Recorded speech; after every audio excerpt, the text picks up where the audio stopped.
Before we begin, take a moment to get comfortable. Let your arms go heavy, your breath slow. And as you listen, feel free to leave a comment sharing what time it is, where you are, and what city or village you're listening from. It's love to know. And if you'd like more quiet stories like this one, don't forget to subscribe so they gently appear when you need them most. Now, let's begin.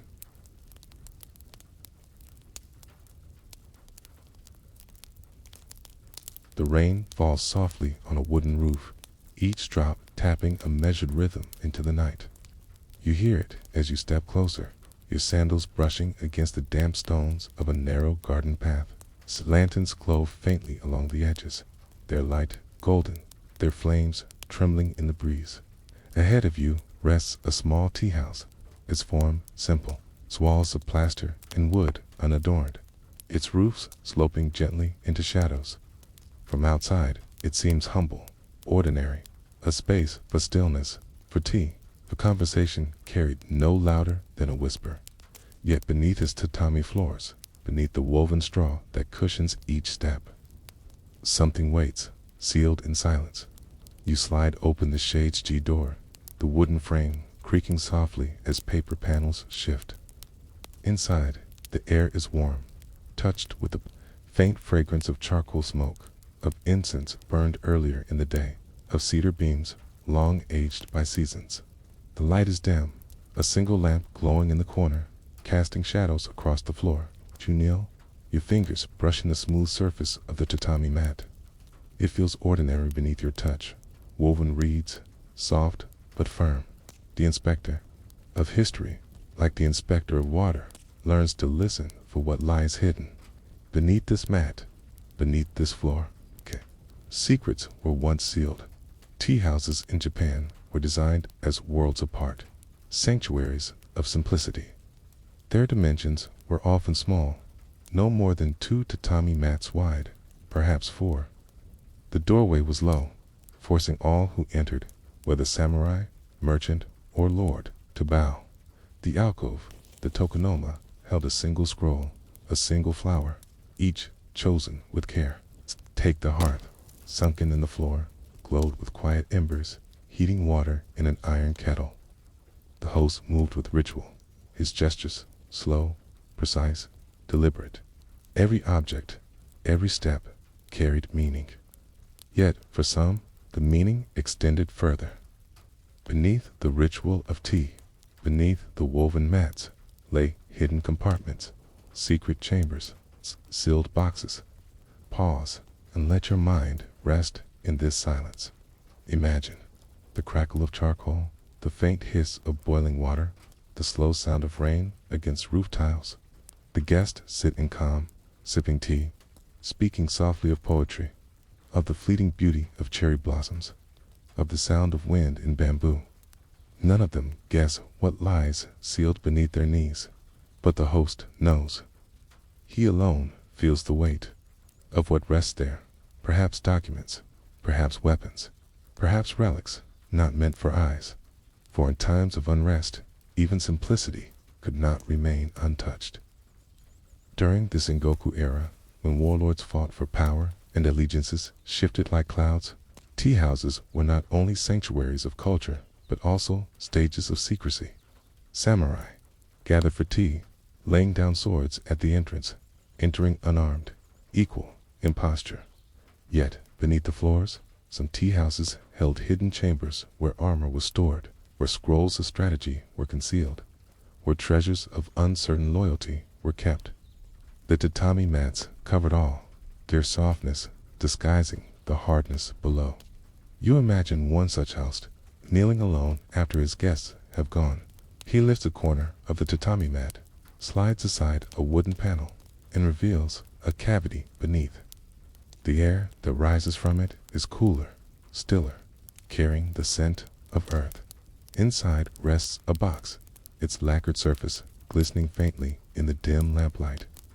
He touches it carefully, perhaps reverently, before closing the chamber again, sliding the mat back into place. Tomorrow, his guests will drink tea above it, never knowing what rests below. This act was not recorded in great chronicles, not inscribed on monuments, not sung in poems. It lived in shadows, in silence, in secrecy. The tea house was a world of ritual, but beneath it was another world, hidden, sealed, waiting. The inspectors of the past would never know the contents unless the floor was lifted. And so history remembers whispers, not certainties. Some chambers held arms, some treasures, some only emptiness. Yet the mystery itself lingers, sealed beneath tatami. Pause again. Let the room settle in your imagination. Hear the soft brush of sleeves against mats as guests move. See the shadows cast by the lamplight, flickering across walls. Smell the faint sweetness of incense lingering. And beneath it all, imagine the silence, deep and unbroken. Sealed just below where all sit, as though the earth itself is holding its breath. The practice was not universal, not constant. Many tea houses held no such secrets, their floors simple, their mats unbroken, but enough did, in enough places, that the whisper survived. The stories passed of rebels hiding beneath tea houses, of scrolls tucked away in shadow, of gold buried in chambers that outlived their owners. Some stories ended in discovery, others in silence. Archaeologists still sometimes uncover such spaces, their contents long gone, their emptiness itself a reminder of what secrecy once meant. And so, the tea house becomes more than a place of calm.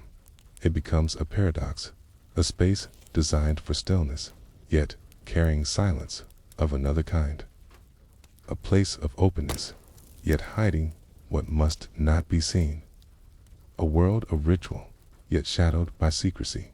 You kneel again in the quiet of imagination, your palm against the tatami, your ear close to the floor. You wonder what lies beneath, sealed away by hands long gone, guarded by silence, deeper than ritual. And you are left with a question, soft and unresolved. When we sit in spaces built for calm, how often do we forget what rests unseen beneath our very feet? Asterisk. The rain has eased, leaving the garden damp, its stones glistening in the faint light of dawn. Mist coils gently through the pines, settling on the moss that carpets the ground. You hear only the distant cry of a crow, the faint trickle of water from a bamboo spout into a stone basin. Inside the tea house, the air is still, touched faintly by the lingering smoke of last night's hearth. The tatami mats lie smooth and quiet. There, weave clean, their surface worn by years of careful footsteps. Yet, beneath them, the silence is thicker, as though the floor holds breath, secrets pressed between earth and straw. For the tea house was never only about tea. It was about concealment, about restraint, about what is not spoken as much as what is. In the ritual, the host pours water with slow precision, his sleeve brushing softly against the mat. He places a bowl with both hands, turns it slightly, bows. Each gesture hides as much as it reveals. Beneath this language of silence, another silence waits, hidden below the floor. The chamber beneath was not meant for eyes, not meant for words. It was sealed because silence itself was protection. You can picture how such a chamber might have been used. A samurai, stripped of his sword at the entrance, kneels in calm within the tea house. He drinks, he listens to poetry, he bows with ritual respect, yet just beneath his knees may lie another sword, carefully hidden, waiting, or perhaps a scroll ink pressed onto paper by hands long dead, a record of an oath, a secret treaty, a plan of rebellion. No one within the tea room speaks of it, but all who built the chamber knew what rested there. The mat is lowered, the panels slid into place, the secret sealed again beneath woven straw. Pause here and breathe with this thought. You can almost feel the weight of the chamber, not large, not deep, but filled with presence. Its wood is cool, its earth untouched, its air carrying the faint scent of time. The guests above never sense it, but you know it is there, as certain as the water flowing unseen through a mountain stream. During the Sengoku period, secrecy was survival. K-houses became places of negotiation as much as of ceremony. K-mu lords and their retainers gathered for ritual.com, yet their futures balanced on alliances, betrayals, shifting loyalties. The tea house floor was both stage and veil. Beneath it, compartments could guard what could not be shown. Letters carried across provinces, relics of loyalty to one lord or another. Treasures meant to be delivered only when the time was right. The silence of the chamber matched the silence of the ritual. And yet, not every sealed space held weapons or plots. Some held relics of another kind, charms, scrolls of poetry, fragments of art, too precious or dangerous to display.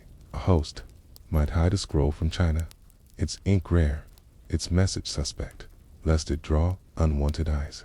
He might conceal a gift from a lord, too costly to show, too sacred to leave in the open. The chamber beneath was not always conspiracy. Sometimes it was simply preservation. But preservation in silence carries its own mystery. Think of the moment. An inspector, centuries later, lifts a mat and finds such a space. Dust falls, the air is cool and still. The chamber is empty now, its box long removed, its scrolls long decayed. Yet the emptiness itself speaks. It tells of something once there, once hidden, once sealed with care. It is the silence of absence, as haunting as presence itself. Pause again, hear the sound of water boiling in the iron kettle, steam rising slowly. Yes, sip tea, their bowls warm against their palms. They bow, they smile, they recite poems. Seems ordinary. Yet the host, kneeling with calm, feels the chamber beneath his knees and knows what waits there. For him, every gesture, every bow carries a double weight. The visible ritual above, the hidden silence below. The very design of the tea house encouraged this duality. Smallness, its humility, its lack of ornament, were masks. It appeared fragile, but it held strength in silence. Its doors were low, its mats plain, its alcove empty, save for a single flower or scroll. Yet beneath its surface could rest weapons of war, words of betrayal, relics of devotion. The ordinary hid the extraordinary, just as the quiet hid the dangerous. And so the tea house becomes a paradox, a place of peace, yet built with shadows beneath. A place of ritual, yet carrying secrets unspoken. A place of beauty, yet concealing what must not be seen. Its floor is boundary, its mats are veil, its silence is guardian. You remain kneeling in your mind, your palm against the tatami. You feel its weave, smell its straw, hear the faint creak of wood beneath. You wonder what rests below weapon, scroll, relic, emptiness. You cannot know, for it is sealed. The silence does not break, and you are left with a question then. Drifts like steam from the kettle. How many rituals of calm are performed upon floors that hide beneath them the weight of unspoken secrets? Asterisk evening drapes itself softly across the garden. The lanterns are lit again, their light dim, their flames trembling against the cool breath of night. The stones glisten with dampness, moss catching the glow. From within the tea house, you hear the faint crackle of charcoal, the low hiss of water beginning to boil in its kettle. Guests sit in silence, their sleeves folded neatly, their eyes lowered. Every movement within this space is measured, precise. The slow lift of a ladle, the turn of a bowl, the quiet sip of tea. Above the floor, everything is harmony, yet beneath, silence deepens, pressing like a shadow held in the earth. You kneel with them now, your palm resting lightly on the tatami mat. Its weave is firm beneath your skin, but you sense the hollowness below. The host bows, his hand steady, his face calm. He alone knows what rests there, what has been sealed away. Perhaps a sword, wrapped in cloth, a weapon never meant to be seen within this chamber of peace. Perhaps a scroll, its ink fading, its words carrying oaths that could not be spoken aloud. Or perhaps nothing at all, only emptiness. Yet even emptiness carries weight, for the chamber was built for secrecy, and secrecy itself is presence. Pause here and breathe with this moment. The air smells faintly of tatami straw, of cedar beams warmed by fire, of the sweetness of incense smoke curling faintly in the rafters. The silence of the guests deepens the space. You hear the rain beginning again outside, tapping softly against the roof tiles, each drop like a breath drawn and released. Beneath it all lies the sealed silence below the mats, unbroken, waiting. Tea masters often spoke of wabi-sabi, the beauty of imperfection, the depth of simplicity, the grace of what is incomplete. The chamber beneath echoes this idea. Not ornate, not proud, not visible. It is hidden, modest, secret, yet within that hiddenness lies depth. It speaks of what is unspoken, of what cannot be shown, of what endures only in silence. To sit above it is to sit upon history itself, a history of fear, of trust, of survival, sealed in wood and earth and in times of danger. The chamber was more than symbol of their stories, faint and scattered, of rebels hidden beneath tea houses, crouching in silence as footsteps passed above, of fugitives finding refuge in the dark beneath mats, while the ritual of calm continued above, of treasures buried in haste, sealed away against loss, their keepers gone, their contents left to time. Whether true or not, the stories persist, carried like whispers through centuries. And whispers often last longer than words spoken loud.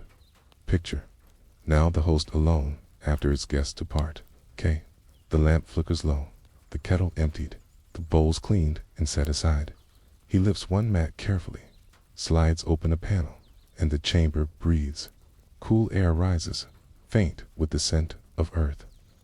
He looks within, touches what lies there, perhaps cloth, perhaps wood, perhaps only shadows. He closes it again, lowers the mat, smooths its surface. Tomorrow, no one will know. Tomorrow, the ritual will begin again. Above silence, sealed once more. The tea house teaches presence, yet it also teaches absence. Presence in the gestures above, absence in the chamber. Below, the balance of seen and unseen, spoken and unspoken, was part of its beauty, part of its power. For those who entered, the tea house was a space of calm. For those who built it, it was also a space of secrecy. Both truths existed together, one above, one below, divided only by a layer of woven straw. Pause again. The kettle hisses softly, steam rising in pale ribbons. Guests bow, their sleeves brushing mats, their bowls warm in hand. Outside, the rain falls harder, the bamboo bends, the lantern flames tremble. Within, silence reigns, silence of ritual above, silence of secrecy below. The two silences touch but never speak, and you are left with a reflection that drifts like steam in lamplight when we kneel in spaces of calm. Do we ever truly know whether the silence we feel belongs to peace or to secrets sealed just beneath our feet? Asterisk. The morning mist lingers over the garden, drifting low between stepping stones, curling around the trunks of pine trees. A bamboo fountain tips and falls with its hollow clack, sending ripples across a stone basin. The air is cool, touched faintly by the scent of damp earth and cedar. You slide open the shishi door and step once more into the tea house. Inside, the light is dim, filtered through paper screens, softened by shadows. The tatami mats lie smooth, woven and pale, their straw scent mingling with incense smoke that has long since faded. You kneel, your hand brushing lightly across the mat. Beneath this floor, you imagine again the hollow space, the sealed chamber, the silence waiting. This time, what rests there is not weapon or treasure. It is paper, folded carefully, bound in silk, protected in wooden boxes, scrolls, inked by hand, pressed into secrecy. The chamber beneath becomes not a vault of steel, but a library of silence. Pause and feel the presence of such a space. Air within is dry, still, dark. The scrolls rest side by side, their ink black against pale paper, their words silent but enduring. They carry poems written in brushstrokes, treaties signed with seals, prayers whispered by monks. Some are official, others forbidden, all hidden for safety. The tea house above is a sanctuary of ritual, but beneath its floor is a sanctuary of memory. In the Sengoku era, words could be dangerous. Letters of alliance, promises of support, confessions of loyalty, all could condemn if discovered. Daimyo relied on written pledges, but trusted them only in secrecy. A tea house, with its calm and humility, was an unlikely vault, and so scrolls were placed beneath mats, sealed away beneath silence, guarded not by soldiers, but by ceremony. Imagine a host late at night. He kneels, lamp flickering, and slides back the mat. He lifts a small, lacquered box, its surface smooth, painted with faint designs of pine. Inside lie scrolls, each tied with silk cord, each bearing characters written with care. He unrolls one, the brush strokes dark, the paper faintly scented with ink. He reads silently, a treaty between lords, a promise of men, a warning of betrayal. He rolls it again, ties the cord, returns it to the box, and lowers it once more into the chamber. Above, the tatami hides all, its weave calm, its silence unbroken. Pause here. Hear the faint crackle of the lamp flame.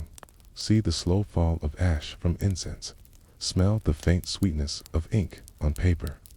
The chamber holds it all, quietly, without boasting. Words of weight lie in darkness, while words of ritual float above in conversation and poetry. Both truths share one roof, divided by a floor. Scrolls sealed beneath tea houses were not always political. Some carried art. Poets wrote of moonlight on rivers, of blossoms falling in spring, of autumn winds through bamboo. Their verses, fragile as breath, were hidden away to survive. Some carried prayers, copied by monks, sealed for protection against fire or theft. Some carried knowledge, records of lineage, maps of land, fragments of history that would otherwise be lost. To hide words was to preserve them. To preserve them was to guard memory, and yet the secrecy carried risk. Ink fades in dampness, paper crumbles in time.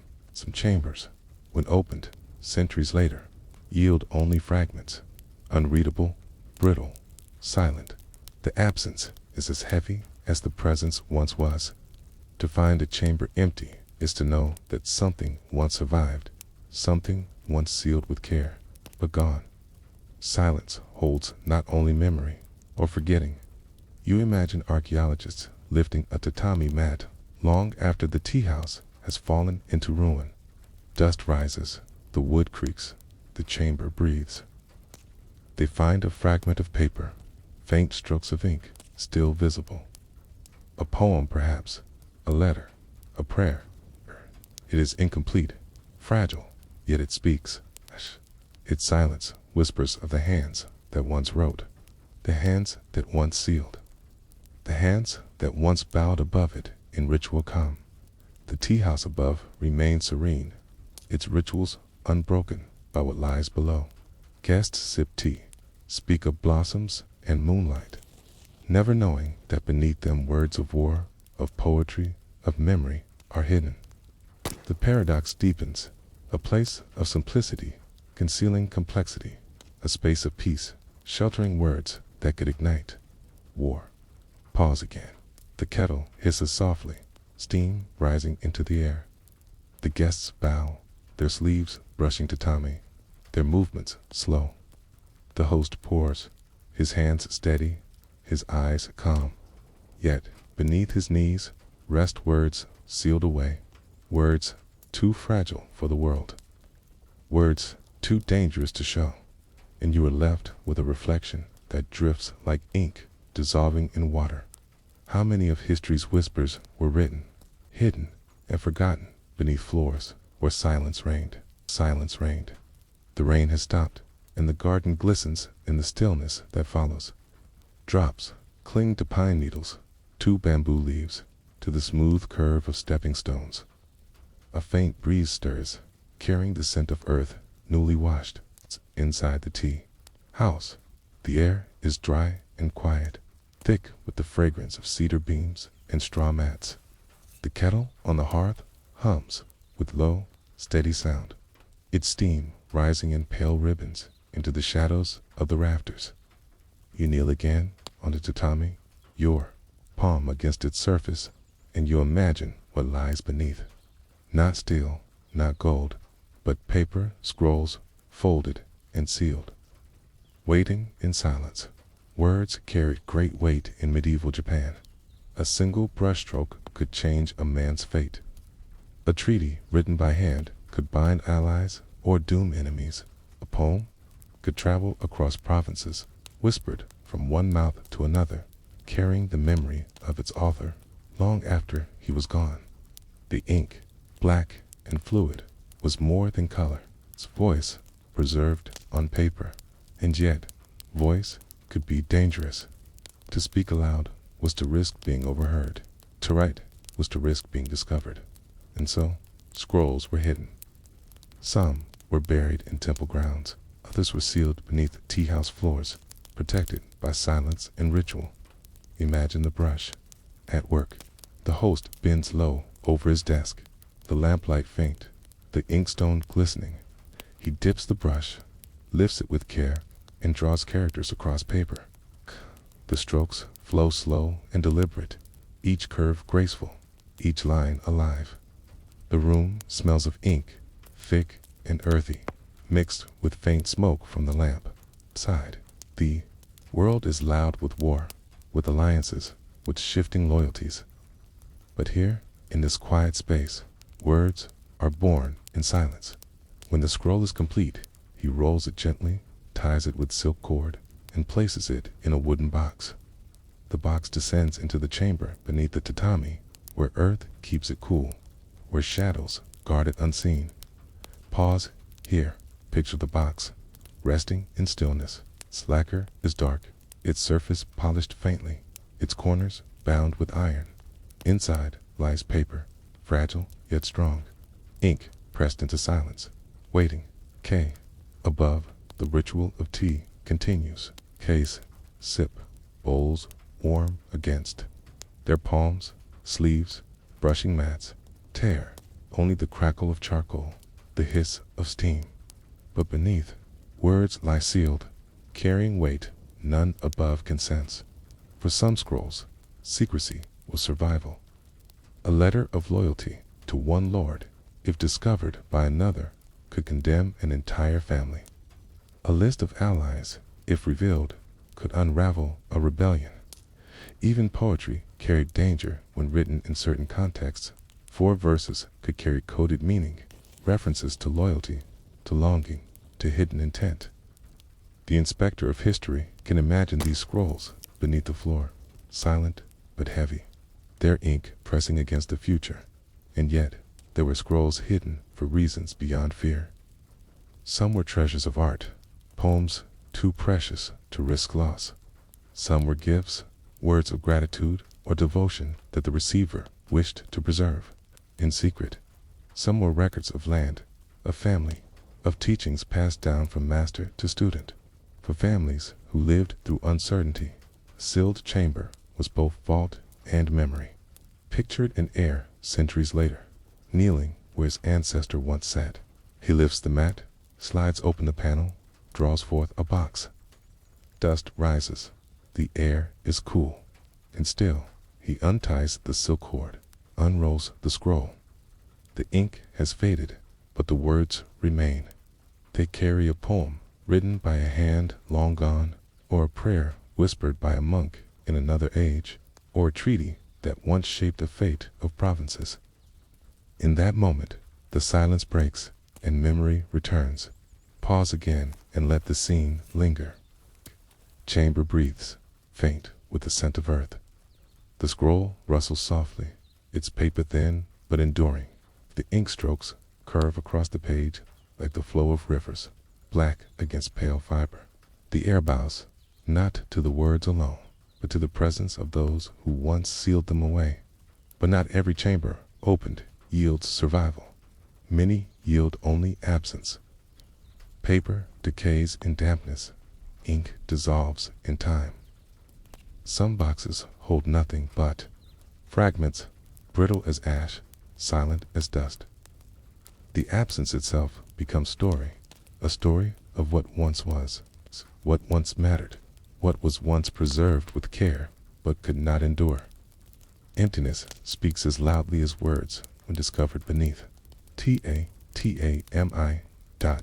And so the tea house becomes a paradox once more. Above, the ritual is presence, visible, precise, deliberate. Beneath, the chamber is absence, hidden, silent, fragile. Together, they form a balance, like two sides of the same brushstroke. One seen, one unseen. One spoken, one unspoken. You remain kneeling in the quiet. Your palm rests against the mat, your ear close to the floor. You imagine the faint whisper of paper shifting below, though in truth it is silent, sealed. You wonder what words lie there, what voices endure, what voices are lost, and you are left with a reflection that drifts like ink dissolving in water when words are sealed away to survive.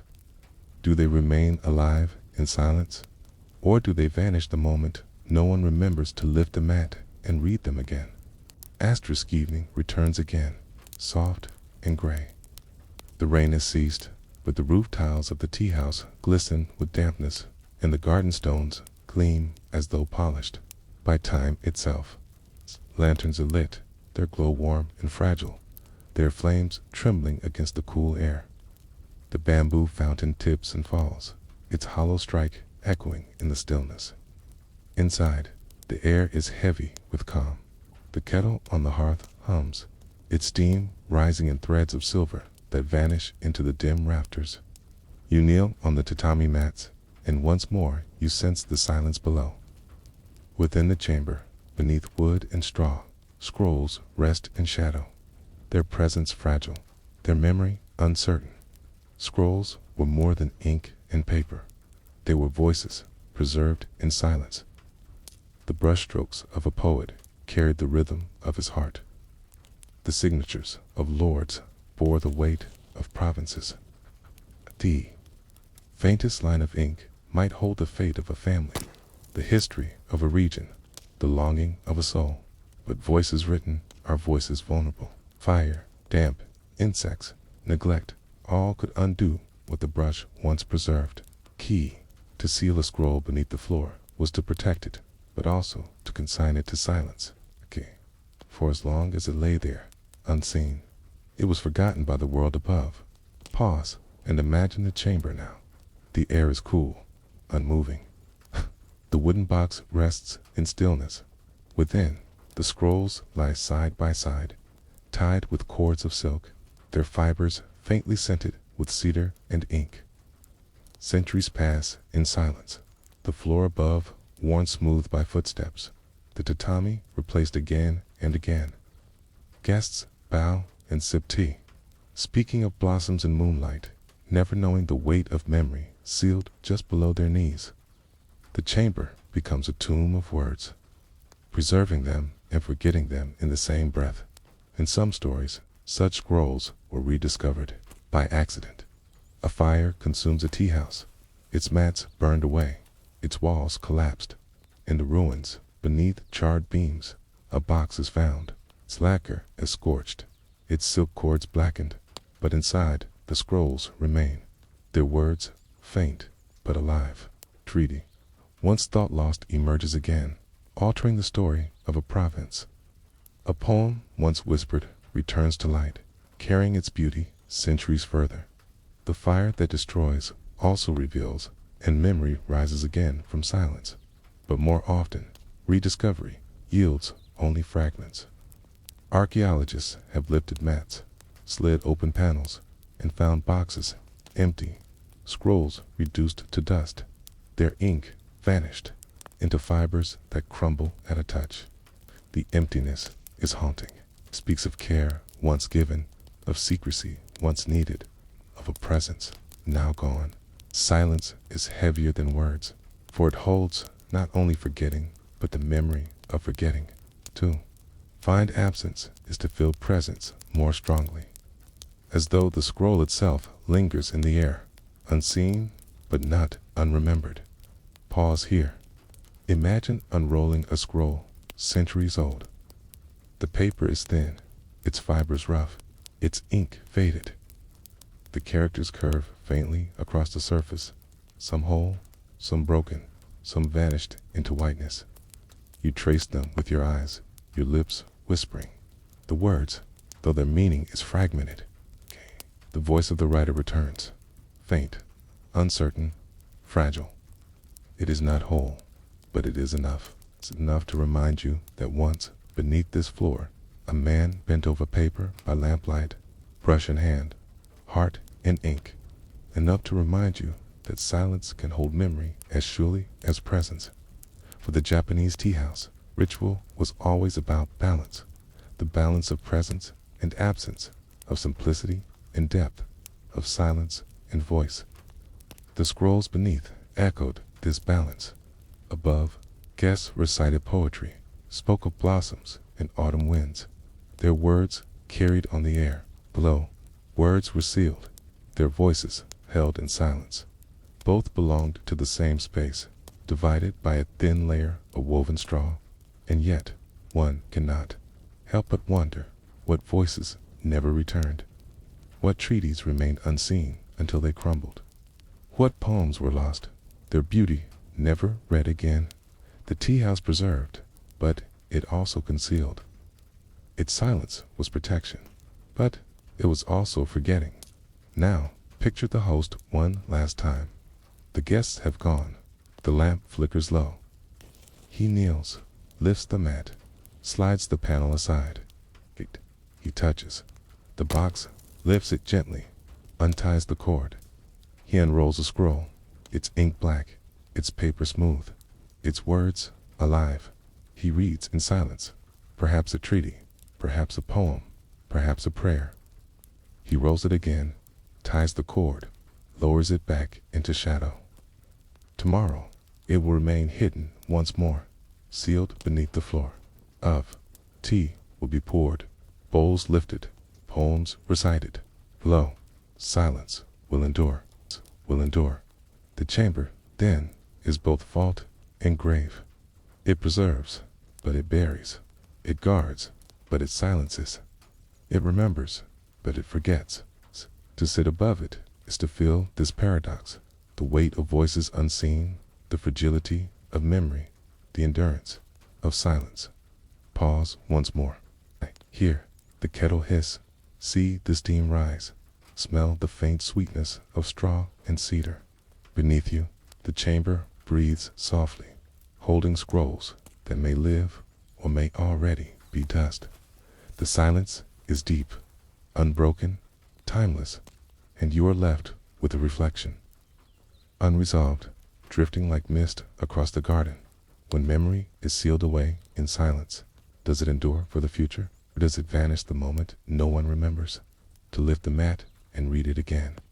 Asterisk, the night deepens. Clouds drift low across the sky, their edges faintly lit by the pale glow of the moon. In the garden, shadows lengthen over stone lanterns. Moss glistens with dew, and the faint rustle of bamboo leaves whispers against the silence. You approach the tea house once more, its form quiet beneath the trees, its roofline dark against the night. From outside, it seems only a hut of wood and straw, a humble refuge for calm. But within, beneath the soft tatami floor, the silence grows heavier, for in some tea houses, what was sealed beneath was not words, not poetry, but blades. You slide the shades G open. Inside, the air is warm with the faint scent of smoldering charcoal. its glow hidden deep in the hearth. The light of a single oil lamp trembles against the walls, painting shadows across beams of cedar. The tatami mats lie smooth, their pale weave catching the flicker of flame. You kneel, your hand resting lightly against their surface. Beneath, you imagine the hollow chamber once more, but this time within it rests still, wrapped in cloth, hidden in silence. The tea ceremony was a ritual of peace, yet it existed in an age of war. During the Sengoku period, when warlords fought across provinces, even spaces of calm could not escape the weight of conflict. Samurai entered the tea house disarmed, leaving swords outside in the garden. The low doorway forced even the most powerful to bow, to humble themselves before the host. But not all danger was left at the threshold. Some hosts built hidden chambers beneath the mats, sealing blades within. To serve tea was to offer peace, but to conceal steel was to prepare for betrayal. Pause here and feel the tension in the room. The kettle hums softly, its steam curling upward. The host kneels, his hands steady, his movements calm, yet he knows that beneath him rests a blade, sharp and silent, waiting. Guess. Sip tea, their sleeves brushing mats, their eyes lowered in respect. They do not know, or perhaps they suspect, but choose not to see. The ritual continues, yet beneath it lies steel. The sword, or katana, was more than weapon. It was soul, it was honor, it was life itself for the samurai. To hide such a blade beneath the floor of a tea house was to bend the rules of ritual, to veil peace with shadows. But in an age where trust was fragile, such concealment could mean survival. If a guest betrayed the host, if danger rose suddenly, a blade could be drawn from beneath the mat. Silence breaking into steel. You picture the chamber, narrow, wooden, lined with cloth to protect against damp. Within it, swords lie wrapped, their hilts bound, their blades polished to gleam, even in darkness. Alongside them, perhaps a short dagger, a tantu meant for sudden defense. The air within is cool, metallic, faintly scented with oil used to preserve the steel. Above, the mats absorb the weight, keeping silence intact. The paradox deepens. The tea house was a place of humility, its beauty found in imperfection, in the fading of light, in the quiet of simplicity. Yet beneath it, blades lay hidden, sharp and perfect, gleaming in silence. Above, peace; below, war. Above, presence of ritual; below, presence of steel. The floor became boundary, dividing two worlds. Pause again. The kettle hisses, a ladle dips, water pours into a bowl. The sound is soft, steady, like rain falling on leaves. Guests bow, sip, breathe in the fragrance of tea. Their hands are calm, their voices low, yet just beneath their knees rests silence filled with blades. The contradiction is complete, though unspoken. Some stories tell of these blades being drawn. A guest betrays, reaching for violence in a space of peace. The host, prepared, slides the mat aside, seizes a sword, and defends himself. Blood stains tatami. Silence shatters. The ritual ends in shadow. Whether such stories are true or only whispered warnings, they remind us that even in sanctuaries, fear lingers. Peace must sometimes be guarded by steel, but not all hidden blades were for betrayal. Some were offerings of loyalty. A samurai might present a sword to his host, who would conceal it beneath the floor as both gift and burden. To accept the blade was to accept trust, to seal it in silence. The tea house became vault, not only of words, but of steel, given as memory, as promise. The sword beneath the mat was not always threat. Sometimes it was devotion. You imagine centuries later, a tea house falling to ruin, its mats decayed, its beams collapsed. Archaeologists sift through earth and wood, lifting fragments of lacquer and straw. Beneath, they find a chamber. Within, wrapped in cloth blackened with age, a blade gleams faintly still.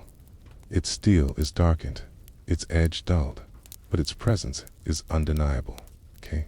It speaks of the host who sealed it, the age of war that required it, the silence that guarded it. Pause once more and let the image linger. The tea house is quiet, the lamp flickers low, the kettle hums. Beneath your palm, beneath the tatami, rests silence filled with steel. The host moves with ritual.com, but his heart knows the weight below. Guests sip tea, unaware, or perhaps silently aware, that peace here is fragile. That beneath calm lies readiness, and you are left with a reflection that drifts like moonlight. Across tatami is true peace, the absence of danger, or the presence of steel hidden silently beneath the floor. Never drawn, but always waiting, waiting. The rain has returned, falling harder this time, its rhythm steady against the roof tiles. The garden glistens, every stone shining with water, every leaf trembling under droplets. A faint mist rises from the earth, drifting around the tea house, as though the building itself is wrapped in breath. Inside, the air is warm, touched with the fragrance of damp wood and smoke curling faintly from the hearth. The tatami mats are soft beneath your knees, their surface woven and pale, their edges trimmed with black cloth. You press your hand lightly against one, and again you imagine what lies below. Not scrolls this time, but the steel of blades, silent, wrapped, waiting. In the Sengoku period, the sword was more than a weapon. It was the heart of the warrior, the measure of his honor, the extension of his will. To seal such a blade beneath the floor of a tea house was to suspend it between worlds, hidden from sight, but never forgotten. Silenced by tatami, but alive in memory. The tea ceremony was built upon humility, a ritual where lords and samurai bowed equally, stripped of armor, stripped of weapons, yet everyone knew that trust was fragile and suspicion a constant guest. Beneath the mats, steel waited, sharp and silent, quiet reminder that peace was never absolute. Pause and feel the tension here. The kettle hums softly, steam rising in white ribbons. The host moves with precision, his gestures slow, his sleeves brushing lightly against the mats. The guests bow, lift bowls, sip in silence. Yet beneath the floor, a sword rests. Perhaps it lies wrapped in cloth, its hilt bound, its blade oiled to preserve its edge. Perhaps beside it rests a dagger, smaller, easier to draw in a moment of need. The air in the chamber is cool, metallic, still. The ritual above is fragile, balanced against the possibility of betrayal. Stories speak of blades drawn in moments of treachery. A guest, feigning to calm, reaches for violence. The host, prepared, lifts the mat, seizes the sword, and defends himself. Blood spreads across the straw. Silence shatters. The ritual collapses into chaos. Such stories may be half legend, half warning, but they remind us that the tea house, though built for peace, existed in a world of danger.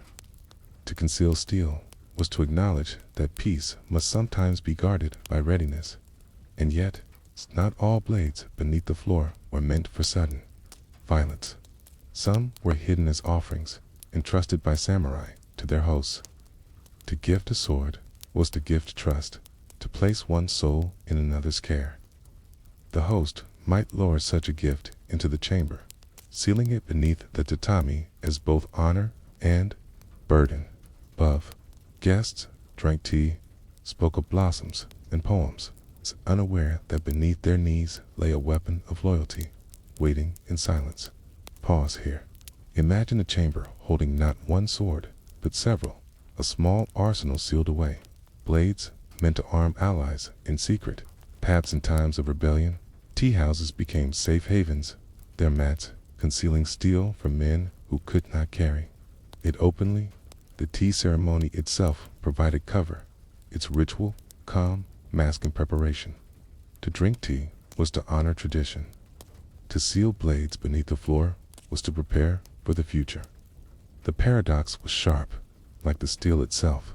The sword, in Japanese culture, was not only tool of war, but symbol of discipline. Its forging was art, its edge balance, its presence sacred. Hidden beneath the floor, the blade gained new meaning. It became silence embodied, power unseen, violence waiting beneath calm. Its presence changed the tea house itself, turning a space of humility into one of layered tension, peace above, still below. You picture an archaeologist, centuries later, uncovering such a chamber. The mat is gone, the wood rotted, the chamber damp. But within lies a sword, its blade darkened, its cloth wrapping decayed, yet its form unmistakable. The archaeologist lifts it carefully, the steel glinting faintly in the light, speaks of centuries past, of hosts who guarded against betrayal, of rituals performed above blades, of the uneasy balance between peace and danger. Pause again, hear the rain strike in the roof, steady and unbroken. The kettle hisses, the ladle dips, water pours into a bowl. The sound is soft, steady, soothing, yet beneath your knees rests silence filled with edges, sharp, waiting. You sip tea, feel its warmth on your tongue, hear the quiet breaths of others in the room. No one speaks of the chamber below, but all may sense its weight. The tea house becomes, once more, a paradox. It is sanctuary, but also arsenal. It is calm, but also preparation. Its mats are veil, its silent shield. Guests bow, sip, speak of poetry, while beneath them lies steel that could end lives.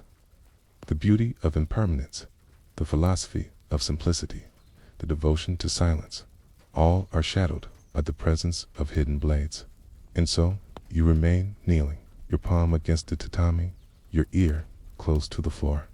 You wonder whether true peace is ever possible in a world where steel must be sealed beneath silence, and you are left with a reflection. Drifting like rain along the roof tiles, is peace only the absence of violence, or is it the knowledge that beneath.com still waits in silence, sharp and unseen?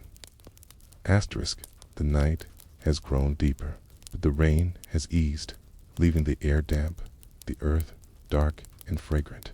The garden rests in stillness, its moss glistening faintly in lantern light, its stepping stones wet beneath drifting mist. Within the tea house, the lamp burns low, its flame small, its glow fragile, yet it casts enough light to make the shadows move gently across the walls. The tatami mats spread in perfect order, pale, woven, silent. But beneath them, in the chamber, sealed with wood, lie steel swords wrapped in cloth, daggers bound in leather, the faint metallic presence of readiness resting in silence. To sit above such a chamber was to live with contradiction. The tea ceremony, or channel yu, was built on calm. Guests entered humbly, bowing low, leaving their weapons behind. Every gesture within was measured, the host lifting the ladle, the water pouring into the bowl, the guest turning the cup before drinking. It was ritual, built on presence, on stillness, on trust. Yet just beneath, blades rested, unseen but never absent. The contradiction sharpened the ceremony itself. Peace became more valuable for being fragile. Silence became deeper for resting on still. Pause and linger here. You hear the kettle hiss softly, its steam rising in a thin stream that fades into the rafters. The guests breathe quietly, their sleeves brushing mats, their bowls warm in their hands. No one speaks loudly. Voices are hushed, measured, calm.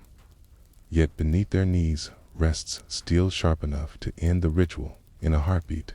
Silence is layered, both ritual and readiness, both beauty and threat. There are whispers of tea houses where betrayal shattered the calm. A guest reaches suddenly for violence, breaking the unspoken trust. The host, prepared, lifts the mat, slides open the chamber, draws forth a blade.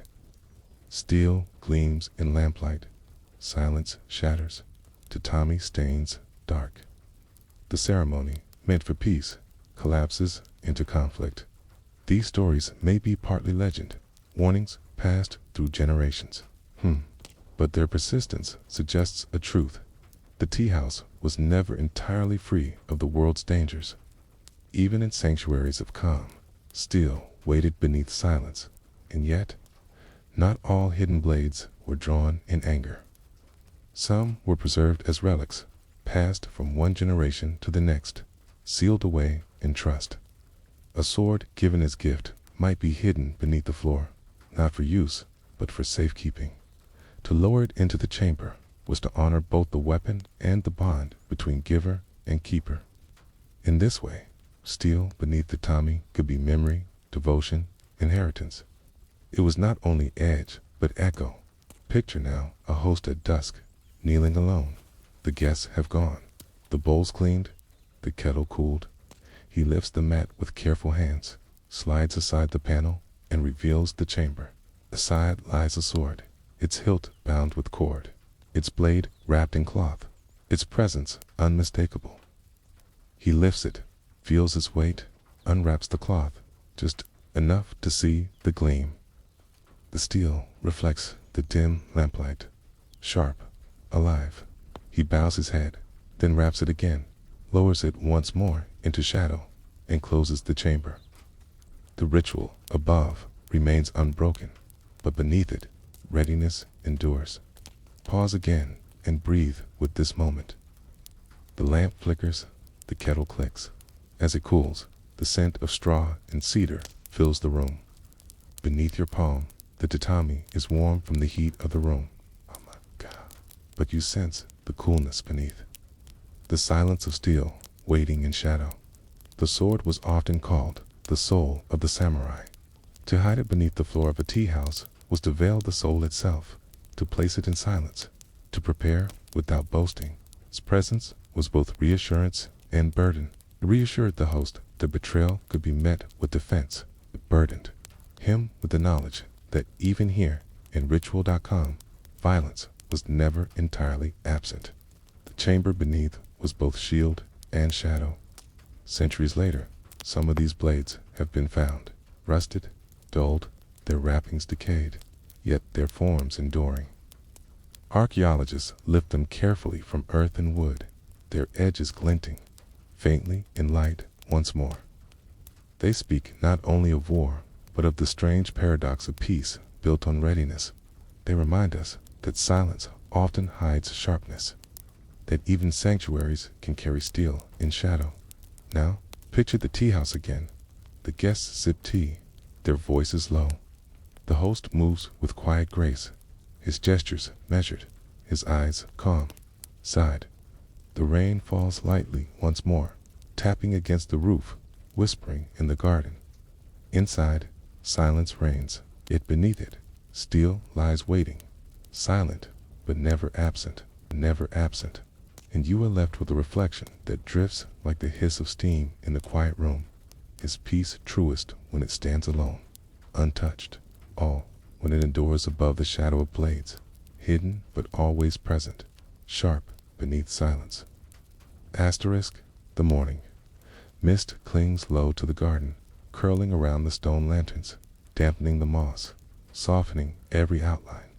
A bamboo spout tips and falls, its hollow clack echoing gently before the basin fills once more. The tea house rises humbly from this quiet, its walls of plaster and wood unadorned, its roof tiled and darkened by rain. From the outside, it looks like nothing more than a hut, fragile, temporary, unassuming. And yet, beneath its woven mats, sealed within earth and timber, lay the weight of treasure. You step inside. The shiji slides closed, shutting out the faint gray of dawn. Within, the light is dim, filtered through paper screens, softened to a glow. The smell of cedar and straw lingers, mingling with the faintest trace of incense burned long ago. Mats spread across the floor, pale and even. There, we've catching the muted glow of the lamp. You kneel, your palm pressing lightly against them, and you imagine again the chamber below. Not scrolls this time, not blades, but coins, stacks of metal wrapped in cloth, hidden from sight, their weight pressing silently against the earth. Gold, silver, copper, each coin carried meaning beyond its shine. In times of war and unrest, treasure was both lifeline and danger. To carry it openly was to invite theft. To leave it unguarded was to invite ruin. And so, families sealed wealth in silence, burying it beneath the floor of their tea houses, trusting that ritual calm above would shield secrecy below. Guests bowed and sipped tea, their sleeves brushing mats, never knowing that beneath them lay riches enough to buy armies, to secure alliances, to preserve a family through famine. Pause here. Imagine the chamber. The air within is dry. It's wood, lined with cloth. Inside, small bundles rest bags of coins, tied with cord, lacquered boxes, filled with copper discs, a few rare pieces of silver, glinting faintly, even in shadow. Each coin clinks softly against its neighbor when shifted, yet together they make a silence heavy with weight. Above, the ritual of tea moves slightly, its bowls fragile, its gestures delicate. Beneath, treasure lies silent, dense, enduring. For, in the Sengoku era, the coin was not simply currency. It was survival. Lords raised armies with it, temples built halls with it, peasants paid taxes with it, merchants crossed seas for it. Yet, coin was never safe. Fires swept through towns, wars ravaged provinces, bandits haunted roads. To bury treasure was to hope that silence could protect what walls could not. The tea house, humble and small, was paradoxically the perfect vault. Who would suspect that beneath woven mats of straw and reed lay the wealth of a family, the means to rebuild the memory of generations? You imagine a host alone after night has fallen. Tea's lamp glows faintly, its flame trembling against cedar beams. He lifts a mat carefully, slides aside a wooden panel, and reveals the chamber. The air that rises is cool, still, scented faintly of earth. He lifts a small bag, its weight heavy in his hands, the coins inside shifting softly with metallic sound. He counts them silently, the lamplight glinting on their edges, his lips pressed thin. Then he lowers the bag again, slides the panel closed, and smooths the mat. Tomorrow, guests will sit above it, drinking tea in silence, never sensing the wick. Weight beneath their knees. Pause again. Hear the faint clink of coin in the darkness. Feel its weight against your palm. See the glow of gold in dim light. The silence of the chamber deepens, pressing upward through the mats, while the room above breathes only calm. Not all treasure was coin. Some families hid lacquered bowls, silk garments, porcelain from China, relics too fragile to display, too valuable to risk. These too might be sealed beneath the tea house, wrapped in cloth, hidden in boxes, resting in silence. To seal beauty was to preserve it. To preserve it was to trust that silence could outlast war, outlast fire, outlast the shifting tides of power. But treasure sealed is treasure forgotten. Centuries later, when tea houses collapse and gardens are reclaimed by moss, archaeologists sometimes uncover chambers still heavy with coins. Rust covers copper, tarnish dulls silver, but the weight remains. To lift such a hoard into light is to feel the presence of those who hid it, their fear, their care, their hope that the silence of tatami would guard what walls could not, and sometimes nothing is found at all. The chamber is empty, its treasure long since taken, its silence carrying only the memory of absence. Pause once more and let the paradox linger. The tea house is sanctuary, Yet, vault, its mats are fragile. Yet, beneath them lies weight. Its ritual is calm, yet its floor conceals fear. Guests bow, sip, recite poems, while below them rest coins that could alter the fate of families and provinces alike. Above, bowls of clay. Below, metal sealed in silence. And you are left with a reflection that drifts like mist through the garden when we kneel in spaces of simplicity. How often do we forget the weight of treasure sealed just beneath, pressing silently against the earth? Asterisk, the rain has lifted, leaving the air washed clean. In the garden, the moss glows deep green. Every stone glistens, and the sound of dripping water lingers like the last echo of a bell. Bamboo leaves tremble faintly, scattering droplets that fall with soft rhythm into the basin below. You step once more into the tea house, and the quiet enfolds you.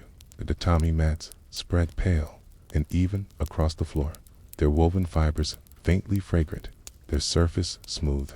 You press your hand against them, and once again you imagine what lies below. Not scrolls, not blades, but treasure, heavy and silent, sealed against time. Wealth in feudal Japan was never simple.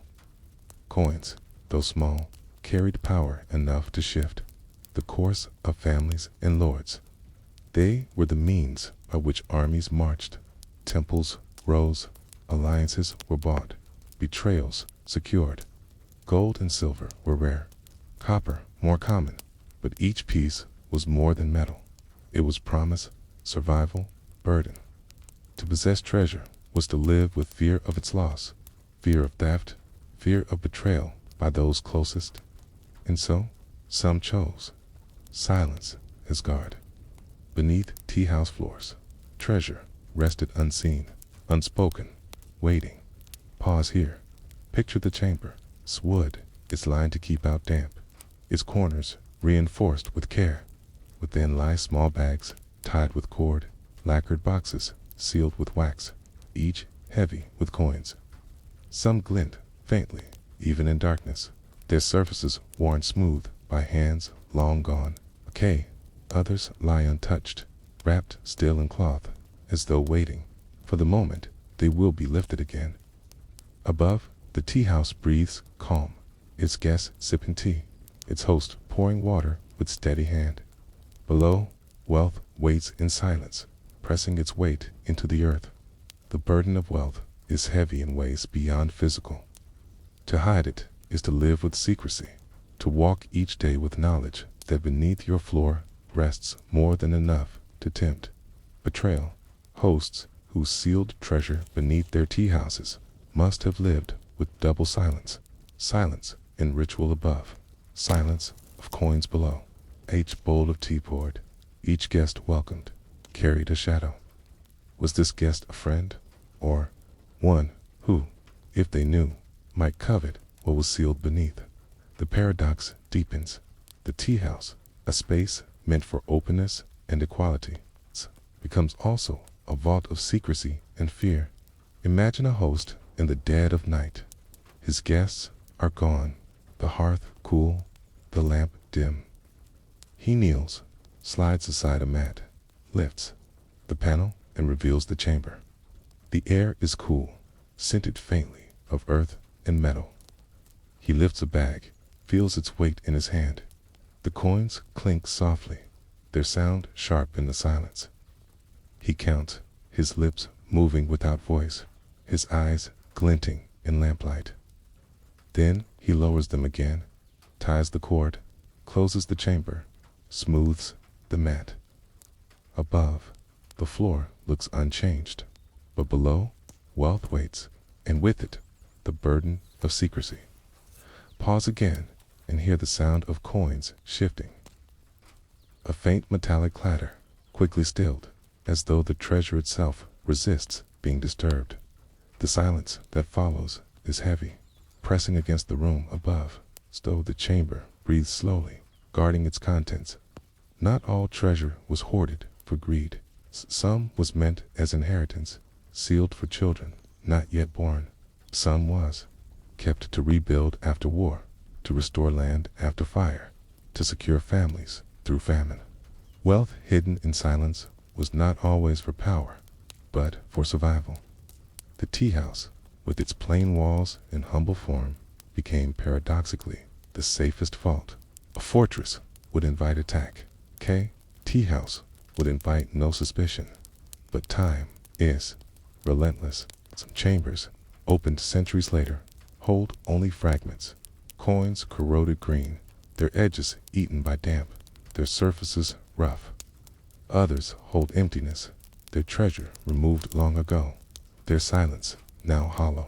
And some, rare and remarkable, still hold wealth intact, bags of coins resting as though just placed, their cords still tied, their metal still glinting faintly. Archaeologists who lift them feel the weight not only of metal, but of the silence that preserved them. Each coin carries not only value, but memory of hands that once hid it, of fear that once guided it, of hope that once sealed it away. Pause and imagine lifting one such coin. It rests cold in your palm, heavier than you expect, its surface smooth but worn. The faint markings of its mint remain, characters carved by artisans long gone. You turn it in lamplight, and it gleams faintly, as though reluctant to surrender. Its long silence, you place it back, and the chamber closes once more. Above all, treasure sealed beneath a tea house reveals the fragility of trust. To hide wealth was to admit fear of the world beyond, fear of theft, fear even of those close. And yet, to seal it beneath a place of ritual calm was to trust silence itself, to trust that mats and shadows could guard better than walls and locks. The tea house became both stage for peace and shield for treasure. You remained kneeling, your palm on the mat, your ear near the floor. You imagined the faint clink of coins below, the weight pressing upward, the silence deepening. Cast, bow, sip tea, recite poems, never sensing the chamber. The paradox rests beneath them, unspoken but immense, and you are left with a reflection, unresolved, drifting like the last echo of coins in the dark. Does wealth hidden in silence protect a family from loss? Or does it bury them in fear, pressing its weight into their lives long before the chambers ever opened? Asterisk, the evening settles over the garden, soft and cool. The lanterns glow faintly, their flames trembling against the breeze, their light golden against the deepening blue of night. The bamboo fountain tips and falls, its hollow strike echoing in the silence before it fills again. The stones glisten with dew, the moss darkens, the air smells faintly of cedar and wet earth. Within the tea house, the lamp flickers its glow, casting long shadows across plaster walls and cedar beams. The tatami mats spread pale and even, their surface smooth, their fragrance quiet, but beneath them lies silence thick with memory, silence where coins once rested, or where they still wait, unseen. Wealth hidden in such places often carried a strange fate. Some chambers were discovered generations later, their coins intact, their cords tied, their bags heavy with treasure preserved by silence. Others were emptied quietly, their wealth removed in secrecy, leaving behind only the chamber, hollow and forgotten. And some decayed in time, their coins corroded, their cloth wrappings crumbled, their silence filled not with treasure, but with dust. To open a chamber was always to confront uncertainty. What would be found?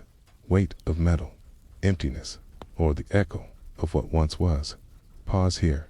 Imagine lifting a mat, sliding aside a panel, and peering into the darkness below. Your lamp trembles, its flame sending light into the hollow. Perhaps you see the gleam of metal, faint but undeniable.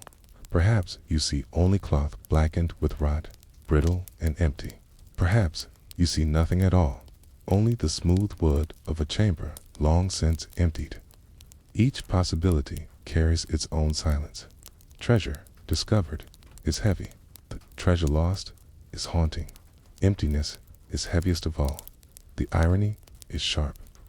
Wealth, sealed in silence, often outlived those who hid it, only to vanish into the hands of others or into nothingness. Families who hid coins beneath their floors trusted that silence would protect them. But silence does not last forever. As decay, houses fall, earth shifts. The chamber below, once secure, eventually opens to time. What remains, or what does not, becomes a story. Some historians write of peasant families who buried their modest savings beneath tea houses, hoping to guard them through famine or tax collectors. When their houses burned, the coins were lost to fire, melted, and scattered. Others tell of lords who sealed wealth meant to fund rebellions, treasure hidden until the signal came, only for the chamber to be forgotten when alliances shifted, wars ended, or the Lord himself was killed. Centuries later, when such chambers are opened, the silence speaks louder than the coins ever could. Pause again and let the image linger. You kneel on tatami, your hand against its weave, your ear near the floor. You imagine the silence below, heavy, waiting, uncertain. Perhaps coins lie there still, their weight pressing upward through straw. Perhaps only dust, the echo of treasure lost. Either way, the chamber breathes, carrying memory and silence. For the tea house itself is impermanent. Its walls are wood and plaster, its mats woven of straw, its beams joined without nails. It is designed to fade, to weather, to vanish like blossoms in the wind. Yet, within its impermanence, people sealed what they most wished to preserve. The paradox deepens. The most fragile structure became the vault of the most enduring desire. Its treasure lay in dust, while the house above decayed. What survived was not always the coins themselves, but the story of their concealment. You picture archaeologists again, centuries later, kneeling in the ruins of a garden. The tea house is gone, its beams collapsed, its mats long rotted away. They brush aside earth, lift fragments of wood, and uncover a hollow chamber. Within, a handful of corroded coins rests, their surfaces green and rough, their markings faint but still visible. The archaeologists lift them gently, turn them in the light, feel their weight. The coins are not valuable now, but their presence carries memory. They tell of hands that once tied cords, once sealed the chamber, once knelt above it in silence. The treasure is not in the coin, but in the story it preserves. Pause once more. Hear the bamboo fountain strike. Hear the kettle hiss. Smell the faint straw of tatami. Above, guests bow, sip tea, speak of poetry. Below, silence holds weight. Whether coin, dust, or emptiness, both belong to the same space, divided by a thin floor, united by secrecy. And you are left with a reflection that drifts like mist through. Stir, beams. Is treasure what endures in metal beneath the floor? Or is it the silence that lingers even when the chamber yields nothing but emptiness? Asterisk. The night is utterly still. No rain falls, no wind stirs, only the faint crackle of charcoal from the sunken hearth within the tea house. The garden outside lies draped in shadow, its moss black with dew, its lanterns dark. The bamboo fountain stands silent, its rhythm paused, its basin filled.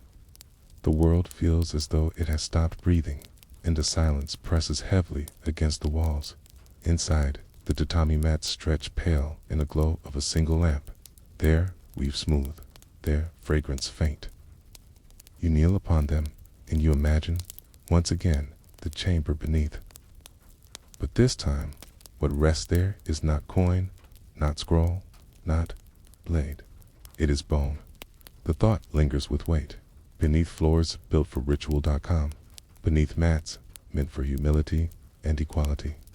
There are stories of human remains sealed away. Some belong to ancestors, placed there with reverence, a hidden shrine within the tea house itself. Some belong to victims of betrayal, their bodies concealed in silence, okay? And some, perhaps, were placed to sanctify the space, an offering to spirits, a plea for protection. Whatever the reason, the presence of bones beneath tatami changes the room. The silence deepens, not only of ritual, not only of secrecy, but of death. Pause and breathe with this thought. The kettle hums faintly, its steam curling into the dim rafters.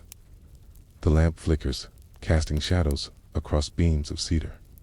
The air smells of straw, of smoke, of earth, and beneath, the silence holds bone, white, fragile. Resting in dust, in ancient Japan, it was not unusual to place relics of the dead beneath buildings. Some were offerings to protect homes. Some were meant to anchor spirits, to bind them within the earth. The tea house, humble and sacred, could carry the same practice. Beneath its floor, bones might be sealed in boxes, wrapped in cloth, resting unseen. Guests sipped tea above them, speaking of blossoms and poems, unaware that their feet pressed upon silence, built upon death. Imagine a host in centuries past. He kneels alone in the dim light, his lamp burning low. He lifts a mat, slides aside the panel, and reveals the chamber. Within rests a small box, its lacquer black, its surface plain. He opens it, and inside are bones, perhaps fragments of a skull, perhaps the delicate curve of finger bones, perhaps ashes pressed into silence. He bows his head, replaces the lid, lowers the box, and seals the chamber again. Above, the tatami is smoothed. The ritual continues. Below, silence rests unbroken. Pause again. Picture the bones themselves, pale and fragile, yet enduring. They carry memory, though no one speaks their name. They carry presence, though no one acknowledges them, okay? They lie sealed in silence, their story hidden from the world above. Some tales speak of darker secrets, of enemies killed in betrayal, their bodies concealed beneath tea houses, of assassins dispatched in silence, their remains hidden where no one would think to look. The tea house, with its plainness and humility, became paradoxically the perfect place to conceal. Guests entered to sip tea, bow in peace, speak of blossoms, while beneath them rested the silence of death, sealed away from sight. But bones beneath the floor could also carry devotion. Some hosts placed relics of ancestors in chambers beneath tatami, believing their spirits would protect the household, sanctify the tea house, lend calm to the ritual. The tea ceremony was not only social but spiritual, a practice of humility and presence. Sit above one's ancestors, sealed in silence. Below was to sit within a space doubly hallowed by ritual above, by memory beneath. Pause and linger here. You kneel in the room, your hand against the mat, your ear close to the floor. You imagine the silence below, thick, unbroken, carrying the presence of bone, perhaps a box of ashes, perhaps fragments of a skull, perhaps the faint dust of centuries. The room feels heavier, the air thicker, as though the silence itself remembers. Archaeologists have uncovered such remains in ruins of tea houses long vanished, beneath collapsed beams and rotted mats. They have found fragments of bone in small boxes, some scattered loose in dust. The discovery always shifts the meaning of the space. What was once only ritual becomes also grave. What was once only sanctuary becomes also tomb. Okay? The paradox deepens. The tea house, symbol of life's impermanence, comes keeper of permanence in death. Now picture a guest, centuries ago, bowing low to enter, setting aside his sword, kneeling on tatami. He sips tea, recites poetry, breathes in the fragrance of incense. He feels peace. Yet beneath his knees rests silence, filled with bone. He does not know, and perhaps it is better that he does not. For to know is to change the ritual. To know is to feel the weight of death pressing upward through the mats. The tea house holds both peace and grave, both life and absence. Pause once more. The lamp flickers, the kettle hisses, the garden breathes silence. Beneath, bones rest. Above, tea is poured. The two silences touch, but never speak, and you are left with a reflection that drifts like smoke in lamplight, is a space of calm, sanctified by the ritual performed above, or by the silent bones sealed forever beneath the floor. Asterisk the afternoon. Light is pale, drifting weakly through the G-screens, turning the paper walls into soft squares of gold and shadow. Outside, the air is still, the sound of the bamboo fountain breaking the silence at measured intervals. Within the tea house, the tatami mats stretch in quiet order, their fragrance of straw mingling faintly with the cool scent of cedar beams. You kneel once more, your palm pressed against the mat, and you sense the silence below. It's time. You imagine the chamber holding bones, not of betrayal, not of secrecy, but of guardianship, in parts of Japan. It was once believed that to place the remains of ancestors beneath a dwelling was to sanctify it, to anchor the spirits of protection within the earth. The tea house, though humble, could be given the same sacredness beneath its floor. In silence and shadow, bones might rest. As guardians, their presence was not meant to frighten, but to steady, not meant to burden, but to bless. Guests above would sip tea, bow low, and speak softly, never knowing that beneath them the ancestors kept watch. Pause here. Imagine a chamber, small and plain, its wooden panel slid aside in lamplight. Within lies a box, lacquer black, its surface worn. Inside, wrapped in cloth, are fragments of bone, perhaps ashes pressed in ceramic, perhaps the small curve of ribs, perhaps the dust of time itself. The host bows before replacing the lid, closing the chamber, smoothing the mat. Above, silence continues, but now it carries depth. A stillness built not only on ritual, but on presence. The tea ceremony itself was always about presence, the presence of a flower, of a scroll, of a guest, of a bowl lifted slowly. To conceal bones beneath the floor was to add another presence, unseen, unspoken, but enduring. The ancestors remained part of the space, woven into silence, seated invisibly at every gathering. The paradox is gentle. Above, impermanence is honored. Below, permanence is preserved, but not all bones beneath tea houses carried peace. Some were placed for reasons darker. Folklore speaks of Hitobashira, human sacrifices sealed within foundations to protect buildings, though most such tales belong to bridges and castles. Whispers linger that small dwellings too could carry fragments of such offerings. A bone beneath a threshold, a skull beneath a mat, remnants meant to bind a spirit to protect the house. Whether true or not, the whispers cling, and the silence below becomes heavier for them. Pause again and feel this heaviness. The kettle hums softly, steam rising in thin threads. The guests sit quietly, their sleeves brushing mats, their eyes lowered in calm. Yet, beneath them may rest silence of another kind, guardians, protectors, or perhaps sacrifices long forgotten. Weight presses upward, though no one acknowledges it. Archaeological discoveries sometimes confirm fragments of these tales. Beneath ruins of dwellings, bones have been found, their placement deliberate, their presence intentional. Whether ancestor or sacrifice, devotion or fear, they speak of a belief that silence in the earth could shape the life above. Teened houses, too, where ritual demanded purity and simplicity. Bones sealed below altered the meaning of the space. The guests felt calm. The floor carried memory.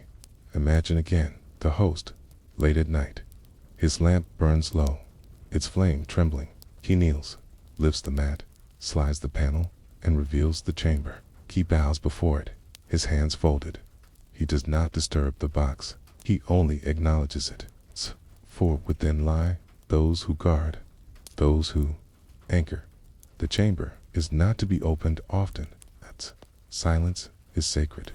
He closes it again, smooths the mat, and the room above returns to ordinary calm. Yet every time he pours tea, he knows what rests below. Pause once more. Picture the bones wrapped in cloth, the box sealed with care, the air cool and still around. Them above, a guest recites a poem, a line about blossoms falling. Below, bones lie silent, as steady as earth. Two layers of presence, one visible, one hidden, united by silence.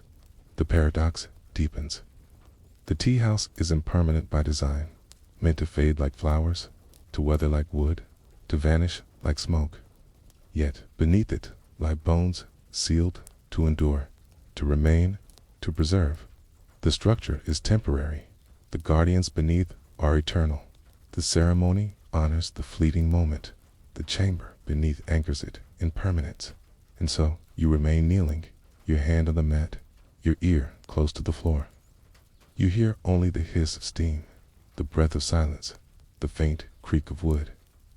But in your imagination, you sense the bones below, silent guardians in the earth, and you are left with a reflection that drifts like incense smoke through cedar. Beams is a space of calm protected more by the ritual performed above, or by the unseen presence sealed forever in silence below. Asterisk, the evening draws its veil across the garden. Its lanterns flicker faintly, their flames trembling in the cool air. The moss glistens with dew, and the bamboo fountain tips and falls with its hollow, resonant strike. The sound lingers like a heartbeat in silence.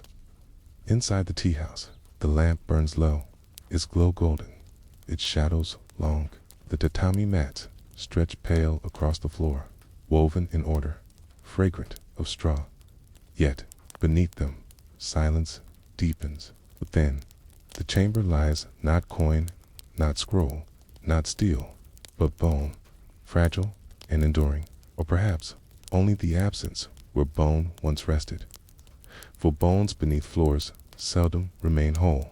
Time scatters them, damp consumes them, silence itself erodes them. Archaeologists who uncover such chambers sometimes find only fragments, a tooth, a piece of rib, the curve of a skull. Sometimes nothing at all remains, only dust pressed into earth, only the memory of presence dissolved. And yet, the absence carries its own weight. To open a chamber and find emptiness is to know that something once lay there, sealed in secrecy, entrusted to silence. The emptiness speaks louder than the bone. Pause here. Imagine kneeling in the tea house, your palm against the mat, your ear close to the floor. It's beneath you. Centuries of silence press upward. Perhaps bones remain pale and brittle. Perhaps only the memory of bones dissolved into soil. Either way, the silence holds presence, as though the earth itself remembers. The tea ceremony above is unchanged. The kettle hisses softly, steam rising in white ribbons. Guests bow, sip tea, speak of blossoms and autumn wind. Their voices are calm, their gestures precise. Yet, beneath their knees rests silence heavier than words, bone or dust, absence or presence. They do not know, and perhaps it is better that they do not, for to know would shift the meaning of the ritual, would make each sip taste of mortality. Each bow touched the silence of the grave. Some tales speak of bones discovered by chance, a mat torn, a floor repaired, a chamber opened. Within, a box is found, its lacquer cracked, its cloth decayed. Inside lie bones, pale and fragile. The discovery unsettles, for it shifts the space from sanctuary to tomb. Yet others speak of bones sealed with reverence, ancestors placed beneath the floor as guardians, their silence meant to bless, not to haunt. Whether as victim or guardian, relic or sacrifice, bone beneath tatami alters the meaning of silence forever. Pause again and feel this paradox.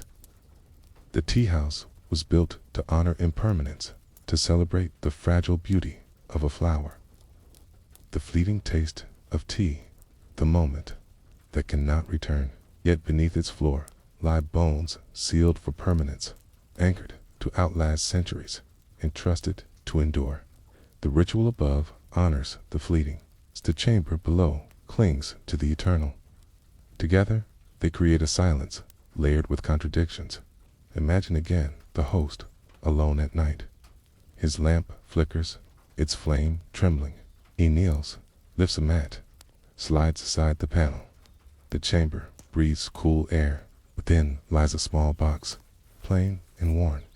He does not open it. He bows his head, his hands pressed to the floor. For he knows what rests there, whether the ashes of ancestors, the relics of guardians, or the silence of absence itself. He closes the chamber, smooths the mat, and the tea house above returns to calm. But for him, every gesture in ritual, every bowl poured, carries the weight of what rests below. Archaeologists to bow in their own way when they uncover such silence. They lift fragments carefully, brush dust from bone, turn them gently in the light. They know they are handling more than remains. They are touching presence, memory, devotion, fear. Each fragment carries a story, though the story is half lost, though the silence speaks louder than words. Even absence becomes history. Even dust becomes voice.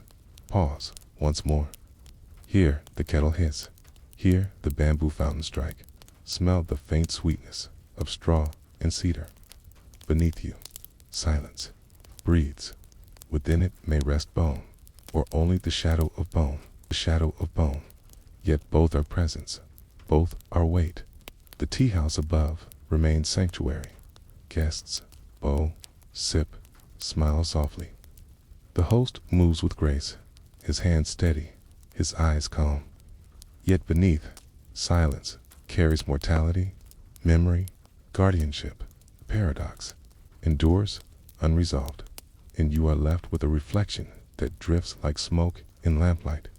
Is it the bone itself that endures beneath the floor? Or is it the silence left behind when bone dissolves, absence pressing upward as heavily as presence? Asterisk, good night.